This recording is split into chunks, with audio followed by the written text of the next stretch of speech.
это здесь нашим партийным боссом будут дачи давать, деді. Вот как раз нам это устраивает, deyip öyle de kaldık мында. Не үшін асырет қойдығымызы топлашып яптық қабында да соң балдар Алиме Абдинанова қояйық, Аметхан Султан қояйық деді. Балдар дедім, уğraşмасаңыз дедім. Сіз асыретлік чекіп келдіңіз ветаныңызға. Асырет қояйық деді, олай да асырет қалды да бақой.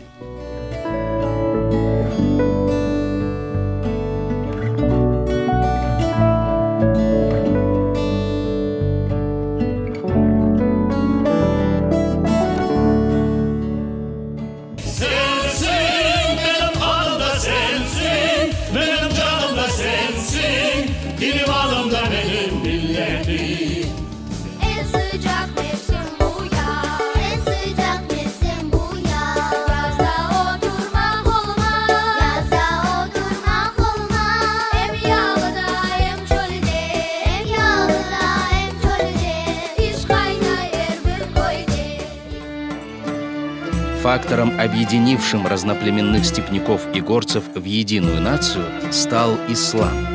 С самого начала своего распространения в Крыму он отличался необычной для других стран Востока терпимостью.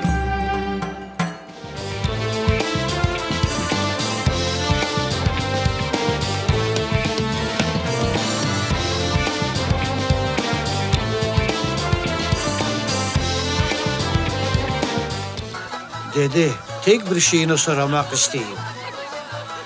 Yanınızda olgan bu şimdiki hanımız mı acaba? Yok.